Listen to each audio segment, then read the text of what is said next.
Toby. Thanks very much for asking me to do this. It should be a lot of fun. I'm looking forward to it. My name's Tom Salinksy, and I am a writer and a podcaster and a corporate coach. And your project made me think of a question that I've pondered before.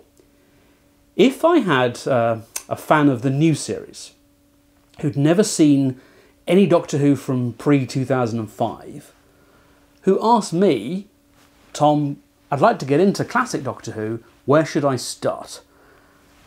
What show would I show them? What episode would I pick?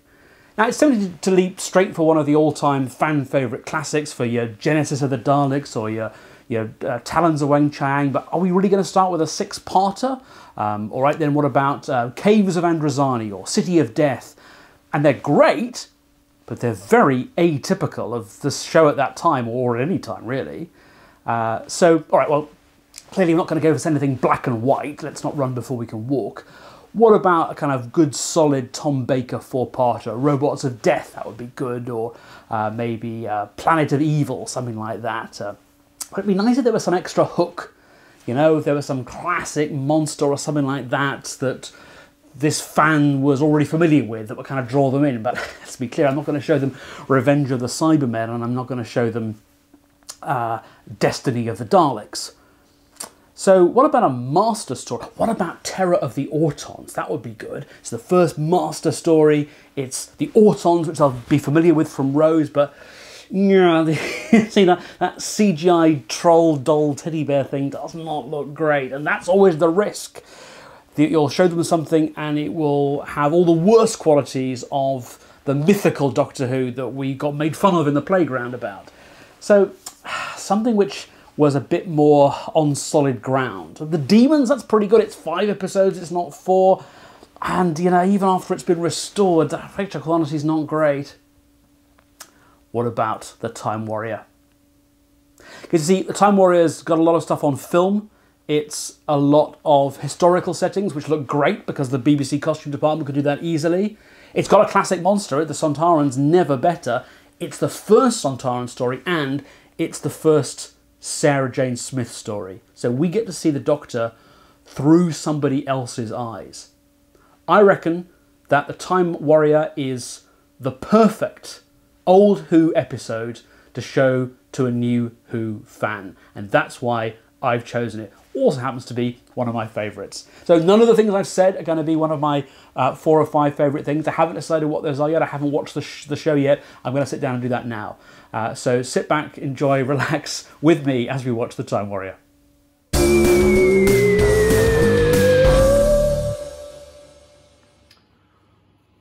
Well, hello.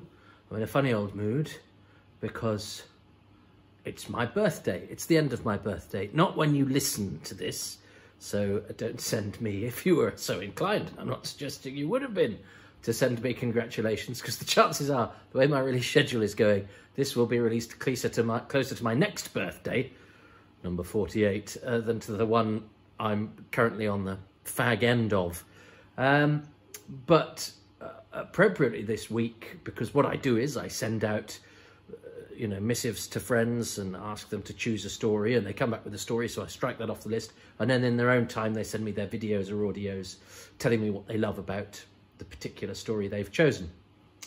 And my special guest this week sent me his thoughts on this story a couple of days ago, and I know about this story because it is my birth story. So I know that it was broadcast 47 years ago, because it's my 47th birthday. As I speak, I was born between episodes 3 and 4. So that seemed like too good an opportunity to miss. I was going to miss it, but I find myself at the back end of my birthday feeling a little melancholy. Because, I don't know, as a kid, you know, the birthday was the thing to really look forward to. And of course, because it comes hot on the heels of Christmas and New Year, once the birthday's over, that's pretty much it now for me till Christmas. But of course, a birthday, the feeling as a kid is very exciting. And as I get to 47, I still sort of see it as this sort of little haven where, you know, where it's my day and everything's perfect. But of course, I'm 47, so I had to tidy the corner, I had to do a bit of this and a bit of that, and my other half had things that she was doing, and I found myself going, oh, is this I had to walk the dog because it's a bit cold outside, and you know, so I'm going, oh, it's not quite what birthdays were. Of course they're not. 47. Neither of my kids have come over. They only live around the corner, 2 minutes away. There's no estrangement there or anything like that.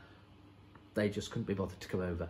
So I'm feeling a little melancholy, and I don't want to go to bed on my birthday with that feeling of, oh, I know what it is. It's middle-aged. It's middle-aged. It's not middle-aged spread, is it? That's my tummy.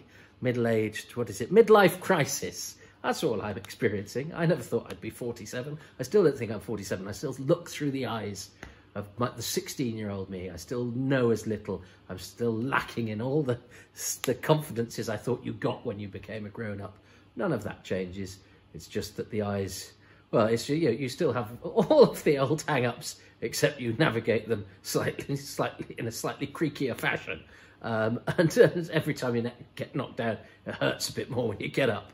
So, what do I do when life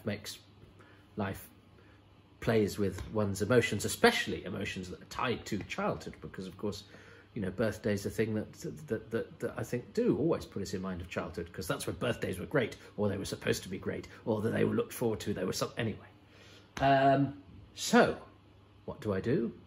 I turn to Doctor Who. And why not turn to my birth story on the occasion of my birth, even though it's 20 past 2 in the morning. I'm making this birthday last as long as possible. And so I'm going to get my special guest to... I've literally just downloaded this, so I don't know if he introduces himself. Don't know what he says. The form is, what I tell them to do is to introduce themselves and to say a little bit about why they've chosen the story. So let's see if he does that, and if not, I'll fill in the blanks after his introduction. Thanks very much for asking me to do this. It should be a lot of fun. Looking forward to this. My name's Tom Salinksy, and I am a writer and a podcaster and a corporate coach. And your project made me think of a question that I've pondered before. If I had a fan of the new series who'd never seen any Doctor Who from pre-2005, who asked me, Tom, I'd like to get into classic Doctor Who, where should I start? What show would I show them? What episode would I pick? Now, it's simply to leap straight for one of the all-time fan-favourite classics, for your Genesis of the Daleks or your Talons of Weng-Chiang, but are we really going to start with a six-parter? All right, then what about Caves of Androzani or City of Death? And they're great, but they're very atypical of the show at that time, or at any time, really. So, all right, well, clearly I'm not going to go with anything black and white. Let's not run before we can walk. What about a kind of good, solid Tom Baker four-parter? Robots of Death, that would be good, or maybe Planet of Evil, something like that. It'd be nice if there was some extra hook, you know, if there was some classic monster or something like that that this fan was already familiar with, that would kind of draw them in. But let's be clear, I'm not going to show them Revenge of the Cybermen, and I'm not going to show them Destiny of the Daleks. So what about a master story? What about Terror of the Autons? That would be good. It's the first master story. It's the Autons, which I'll be familiar with from Rose, but you know, that CGI troll doll teddy bear thing does not look great, and that's always the risk. You'll show them something and it will have all the worst qualities of the mythical Doctor Who that we got made fun of in the playground about. So, something which was a bit more on solid ground. The Demons, that's pretty good. It's 5 episodes, it's not 4. And, you know, even after it's been restored, the feature quality is not great. What about the Time Warrior? You see, the Time Warrior's got a lot of stuff on film. It's a lot of historical settings, which look great because the BBC costume department could do that easily. It's got a classic monster, the Sontarans, never better. It's the first Sontaran story, and it's the first Sarah Jane Smith story. So we get to see the Doctor through somebody else's eyes. I reckon that the Time Warrior is the perfect old Who episode to show to a new Who fan. And that's why I've chosen it. Also happens to be one of my favourites. So none of the things I've said are going to be one of my 4 or 5 favourite things. I haven't decided what those are yet. I haven't watched the show yet. I'm going to sit down and do that now. So sit back, enjoy, relax with me as we watch The Time Warrior. Oh.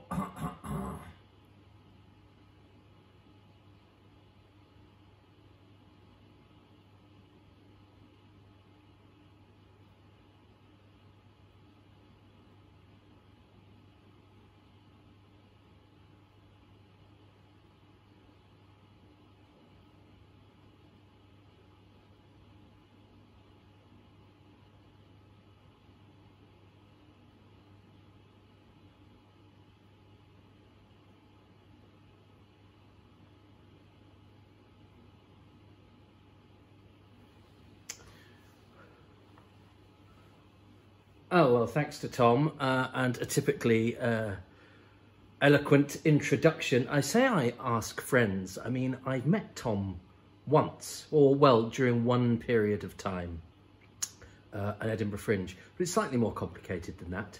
He's a very, very interesting guy and a very smart guy.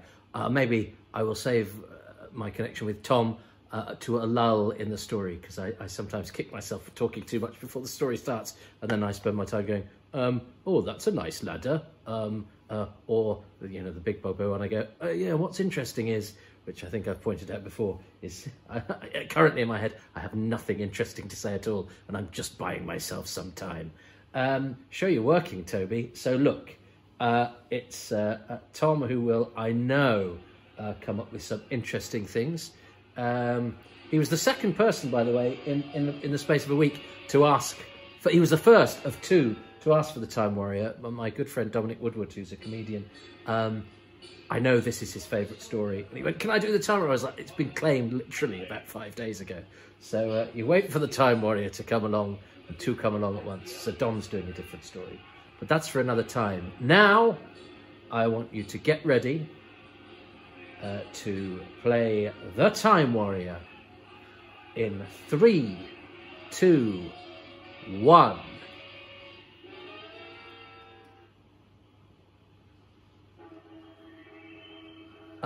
And I think this was my first introduction to this title sequence, which is quite busy. I like it because I like the streaks of light. And then I was shocked at how reminiscent it is of Tom Baker's, because Tom Baker's Time Tunnel was my intro to this. And then when I started collecting Pertwee, I got the earlier ones. And I definitely know, because I like the book of this, this was the first season 11 story that I got. It was the one I fancied, really, because I remember enjoying the book. The book cover has surely got to be a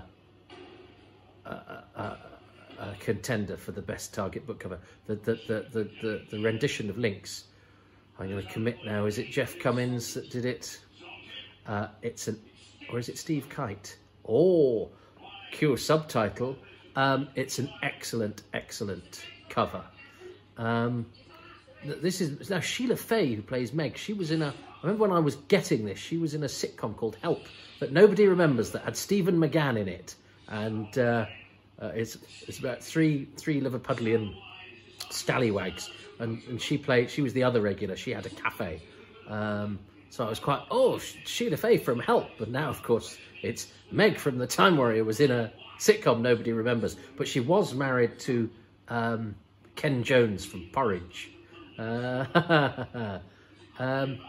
And I'm sure I will say a lot about David Dacre and John J. Carney as Irongron and Bloodaxe. I love the pair of them. It's funny because when I read the book, Bloodaxe seemed very much like, you know, second fiddle sidekick. They didn't come across to me when I read the book as classic Robert Holmesian double act. For the uninitiated, Robert Holmes, the writer of this, is sort of quite famous for telling his stories with characters, Garen and Unstoff, and even Oscar and Anita, sort of double act characters who, of course, Jago and Lightfoot, characters who sort of tell the story by bouncing off each other amusingly and through their relationship. But I never had Irongron as Bloodaxe down as that in the book. It just seemed to me that Bloodaxe was sort of maybe because I like florid gentlemen like Jago and Lightfoot, they're more my sort of characters on the page, maybe. But Blood Axe just seemed to me like, you know, not very interesting bandit type, you know, second fiddle bandit. But actually in this, you know, they are very much a double act.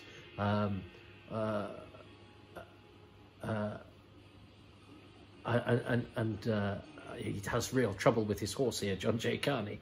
And this, and I love the fact the Sontaran spaceship has endured. It's just a golf ball, but it's brilliant. It's simple and it's cleverly rendered. And of course, this is a period drama, which the BBC does so well. So they've got all these costumes kicking about. So, you know, there's absolutely, you know, no fault can be picked in any of this stuff. And even the beards are good, which is always a given. The beards and I assume the wigs. And I mean, I could. I love Irongron's bravado. I love Linx's costume. And this is all, you know, beautiful. There's lots of film, as Tom says, which always, you know, I think at the start of the season makes you feel, you know, but look at the attention to detail here. So, okay, he's got a translation device. He's an alien. You know, he's humanoid. I would say it's not that exciting. He's a humanoid guy with a helmet on. He looks just a bit like a warrior. Oh, hang on. He's got a translation device. Hang on. There's a suggestion of sort of brown leathery skin beneath that mask. Hang on. He's got a nifty flag. I mean, in some stories, this nifty flag, I adore that. And the fact that he goes, yeah, I've just, the first thing I'm going to do when I land on this primitive world is I am going to claim it for my warlike people. And I love the little salute-y business. It's not a salute, but the sort of chest-thumping thing that he does. When I used to play as Sontarans as a kid, I used to sort of do, I am Field Major Style. He never actually did that, but I think I was influenced by the sort of chesty, salute-y thing that he did. So I'd thump my chest quite hard. In order to make myself feel like a hard Sontaran officer, although poor old Kevin Lindsay had a heart condition, so I was unconsciously going to probably killed him. I think, and I love the way he moves. I love the fact that his costume is, you know, it fits him snugly. All too often, you know, well, as the show got later on, sometimes the costumes didn't quite sort of fit as snugly, and Monster's sort of armour or whatever, or space gear was sort of slightly wrinkled, and that's what we do so well now with those sort of ripply chested, whatever they're made of, the stuff that you get on Monsters now, where people don't think they have body casts, and they fit very snugly, and I think we've greatly improved that sort of thing. But this is this definitely anticipates that. That's definitely what they're trying to do here, and largely succeeds. I mean, yeah, well, it does succeed. I mean, I think for the time this is a sleek and snug and tight-fitting. And because Irongron in this company is a wily fellow, you know, in the kingdom of the blind, he is the one-eyed man. But I love the fact that sort of Linx just sort of largely ignores, but without being, oh, weakling, earthling, but he just doesn't rise to any of it. And I think their relationship is rather terrific.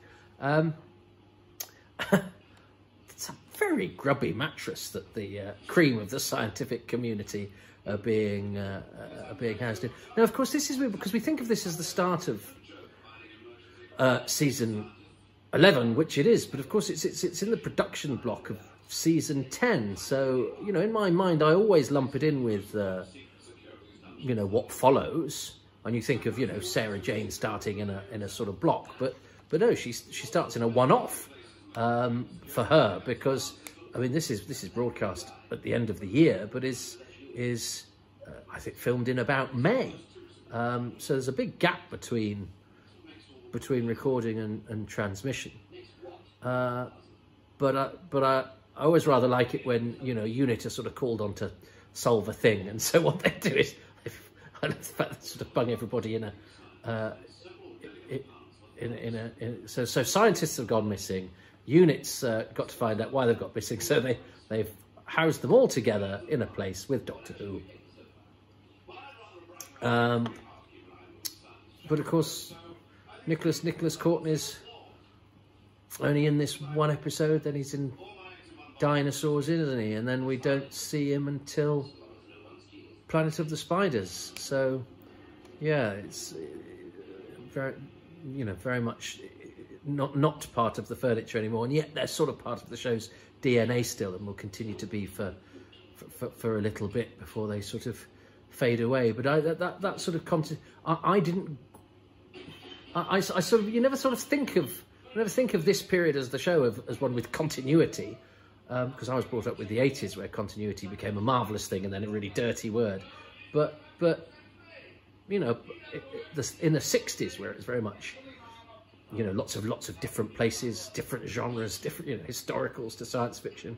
The monk came back, but and then the brigadier came back after Web of Fear as Colonel Lethbridge Stewart, brigadier.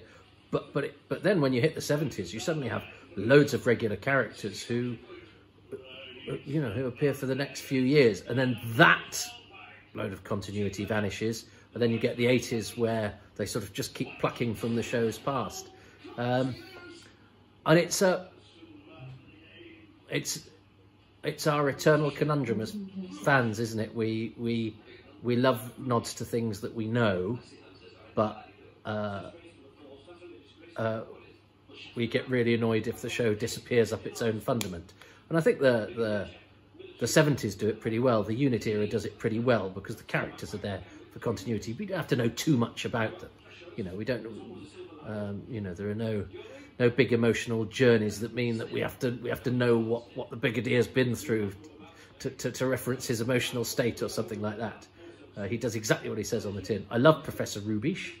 I love Elizabeth Sladen. I had a Doctor Who magazine which had the Doctor Who archives of the Time Warrior, and there's a picture of Elizabeth Sladen in her sort of Robin Hood kind of gear, and it was a big picture of that accompanying the archives, and she's absolutely beautiful in it, and I vowed then to marry her. And like many of my ambitions, I singularly failed. I never even met Elizabeth Sladen. I did get a signed photograph of her through the post, signed Doctor Who 5 Doctors publicity postcard, but I never had the pleasure. I love her. I think she's fabulous. It was funny because my brothers and sisters always talked of Sarah as the one who screamed. Oh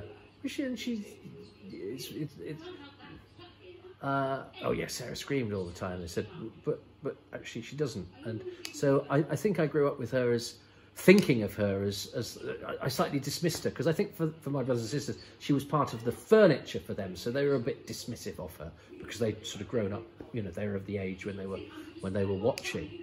And I remember as I gradually collected the older episodes, just going, she's really good. And again, my instinct is to not like my favourite is not to be everybody else's favourite, because it's pathetic. You sort of pride yourself and go, well, yeah, everybody else likes the White Album. I like the Beatles 2, The Revenge. I don't know what they're called. To go, I'm not the same as the crowd. I hate myself for that. So I think I was inclined to go, yeah, well, everyone likes Sarah Jane. She's everyone's favourite bit. And you just go, oh no, well, because there's a really good reason. I watched Pyramids of Mars earlier today for fun. It's my birthday present to myself. Tom Baker, don't put a foot wrong. Dot Cotton and Alan and Cat Weasel's husband. Well, Alan Rowe here as Edward of Wessex, fine servant to Doctor Who. It was also Geoffrey Belden's partner. I will talk about those two as well. I mean, they're the sort of pretty much bottom of the credits characters, played by two estimable character actors, both with fine stories to tell. Gordon Pitt, on the other hand, this guy I don't know much about at all. I know he's dead, sadly, and died many years ago, 85, I think. And he's an extra in The Wheel in Space. But apart from that, I'm afraid I don't know an awful lot about him. I'm sorry, Gordon Pitt. and you don't get an awful lot to do here. Although your character is referred to later to have died in the cells, so it's you don't even get an on-screen death either. You just get sort of referred to in passing. So I'm sorry I don't know much about you, Gordon Pitt. I hope you were happy.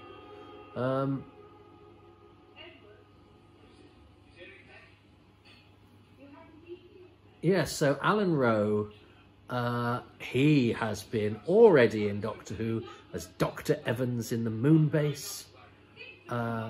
He comes back as Skinsale in Horror of Fang Rock, one of the great... I watched that over Christmas. I can't talk about the story.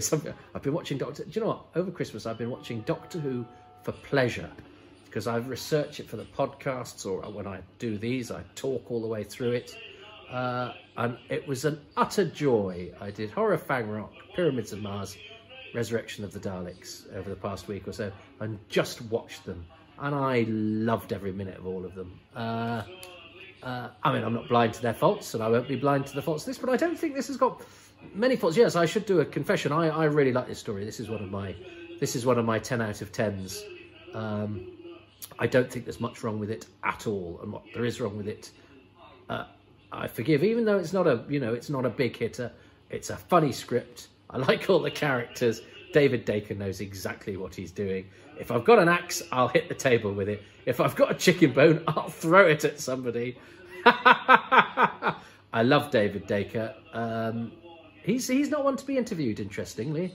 I know Marcia Wheeler, who was the production manager or AFM production assistant on this, I think she'd said she'd suggested him for the part, and I think she still knows him.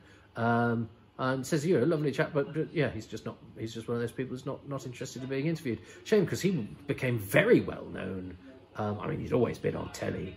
Oh, he was in Moonfleet. We watched a thing at school. I knew him before I knew he was in Doctor Who, because he was in Moonfleet with Adam Godley, who's the voice of the monkey and the chimpanzee in the Umbrella Academy. I only know that because we're not allowed to watch the Umbrella Academy, because the minute the chimpanzee spoke, my other half went, we're not watching this. I don't do talking animals. She's got a thing about talking animals. So I'm going to leave pictures of Frobisher around the bedroom, scare her away. And we watched Moonfleet at school after games or whatever, because the BBC were doing Moonfleet, not the Smuggler's Bay one from the 60s. I'm not that old.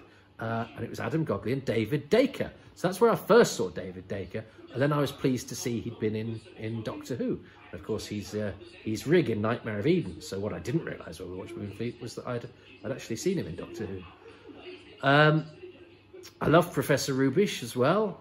Donald Pelmere. Now, he was definitely suggested by Marcia Wheeler. And he's not done a massive amount of telly, and he's not I'm sure he wasn't with one of the big agents, but he seizes his opportunity here. Still going strong in his early 90s. I've been to his house, and we had lovely coffee and biscuits. And he's actually slightly northern, I think. So he's not doing his own voice. He's not using his own voice here.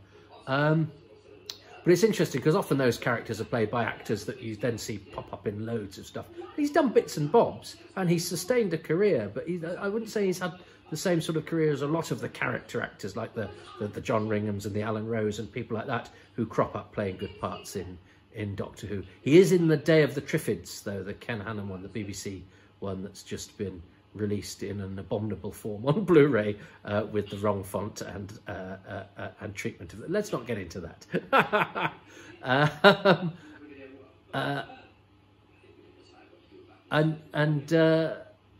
Yes, I think Rubish is rather fun, and I liked him in the book, and I like his performance in this. And it's interesting well, no, it's not interesting. I think it's interesting because the credits for episode 1 and 4 go Linx, Rubish, Irongron, Blood Axe, and they're double. They're two people per slide. And then for the middle episodes, Rubish gets chucked right to the end, pretty much, and it goes Linx, Irongron, Blood Axe, and they get single captions. So they obviously didn't quite know whether he was one of the main supporting characters, and I think probably because he hadn't done a lot. You know, there's that with the Billings as well. So he flits to and fro across the credits for anybody that cares about that sort of thing. And actually, I'm watching the DVD, so the credits will make me cross, because when they rebuilt them, they forgot to put Blood Axe and Iron and Blood Axe's captured in. And I think because on the broadcast version they'd forgotten to put them in, or something had gone wrong. So that slide was inserted quite late and is therefore a bit shorter than it should be. So I think then when they rebuilt them, that caused some sort of glitch, which meant that it didn't go in. Nobody cares about that except me. There's nobody in the world that cares about that except me. And me, I care far too much. We haven't even talked about Doctor Who, John Pertwee. This is where, as the late and much missed Terence Dix would say, his hair is getting very bouffant. I love Pertwee having these sorts of gadgets. There's just something about that sort of way that he's, you know, he sleeps in the chair. I buy that John Pertwee can sleep in a chair with his feet up and get quite a decent sleep. Yeah, Rubish has gone and he's left his glasses, which is going to be very important. Yep, Blind is back without his glasses.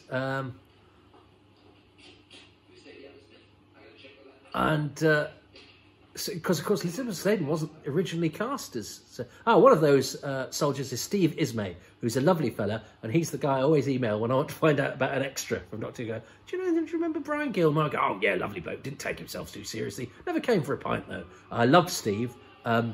He's a proper Cockney character, and always sends a lovely email back. And does done loads and loads of Doctor Who's and loads of other things. So yes, Elizabeth Sladen was not originally cast, and for years it was a mystery, because Barry Letts was too much of a gentleman to say, well, we cast, you know, person X, and then and the suggestion seems to be that John Pertwee didn't sort of feel that the chemistry clicked. And it's public knowledge now, it was an actress called April Walker, who is at the Fawlty Towers episode. She's a great comedy. You know, worked a lot with a lot of comedians on telly at the time. So it would be interesting to have seen what April Walker's take on the companion would have been, but she didn't make it past the Pertwee scrutiny, having been cast. But an interesting, because of the way the BBC worked, she was contracted to be paid for the season, but because she got other work at the BBC that paid a sort of equivalent amount, she didn't get. She did get paid, but she had to do another job instead. Whereas I'm sure now you'd go, if you contract me for a job and I end up not doing it because you've decided something, you still have to pay me. And then if I get another job, I have to get paid for doing that other job. But the BBC worked in different ways those days. But it was for years, it was a mystery, and it was the mighty David Brunt, who is another person I've never met, but there is a network of people that you can email and ask questions, and sometimes people ask me questions, and sometimes I help. I can help. I always try.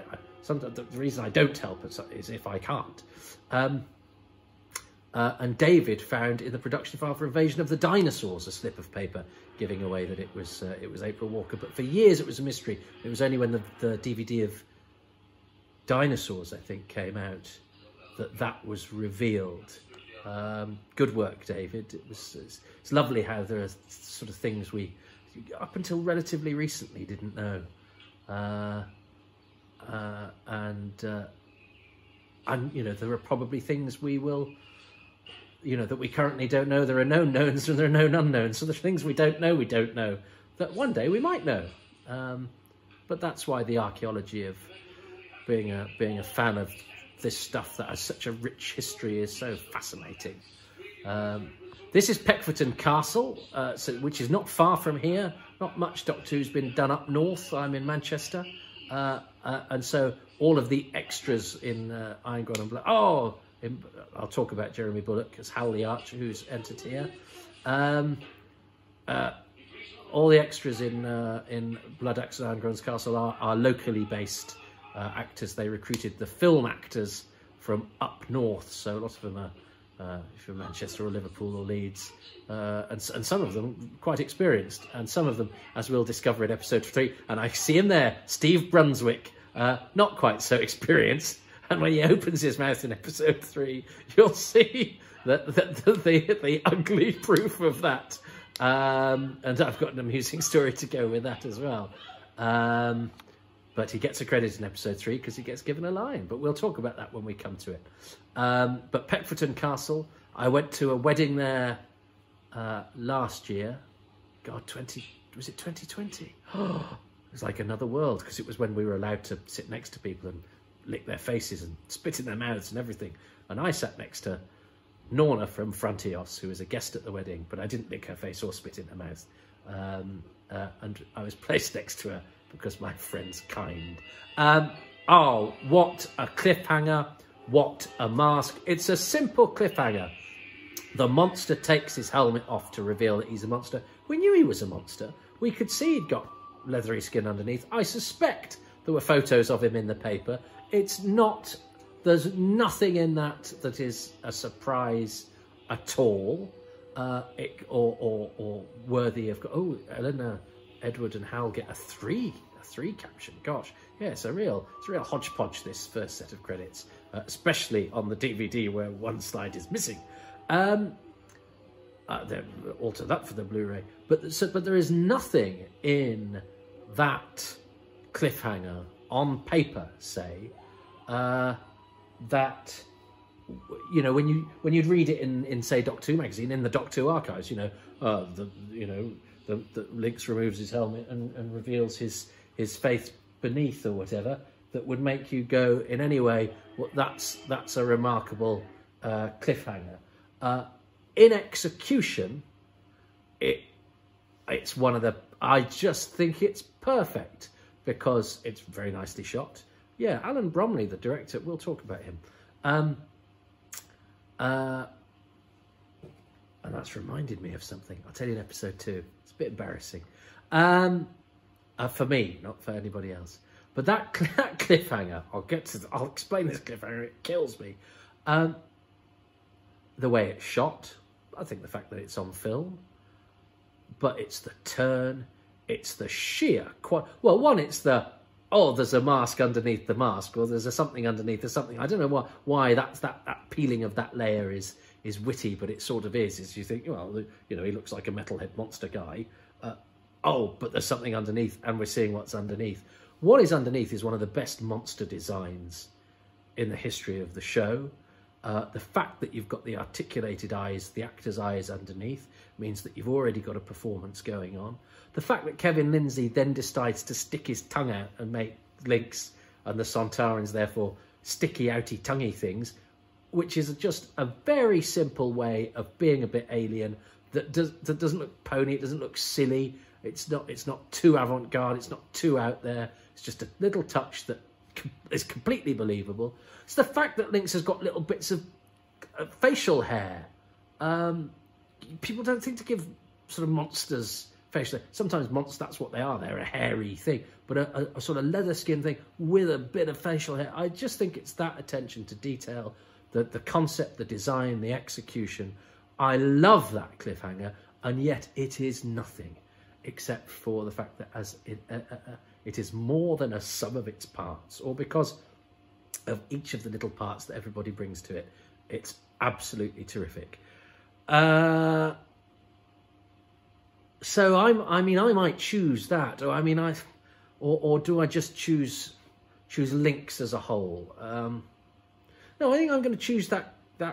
Oh, how do I? Because what's Tom going to do? I've got to think what Tom's going to choose, but he might choose something good.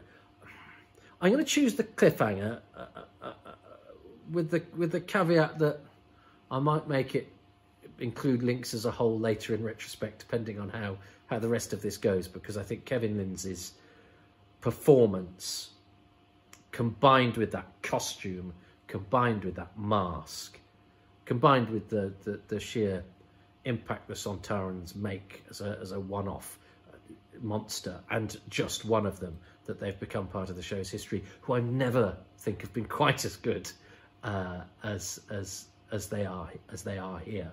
And that's no disrespect to Strax and Dan Starkey, who I love, but they are a slightly different iteration.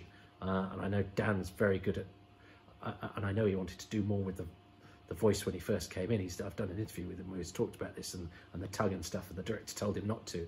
And I think Strax is absolutely brilliant, and I love Strax. When I see Strax as Strax, I don't. I think he gets his own subsection, whereas the Sontarans and Strax is, of course, a benign character in a sense. You know, he becomes a good guy, and he's almost a sort of sidekick of the Doctor. Whereas when looking at the Sontarans as a race and their depiction in the series as a threat, as a nemesis, I don't think they've been better than here.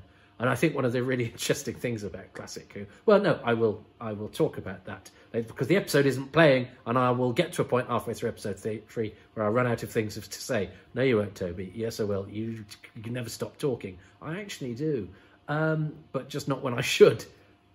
Right. The cliffhanger to episode 1 is what I am choosing. Let's see what Tom Salinksy has chosen as his favourite thing of episode 1 of The Time Warrior.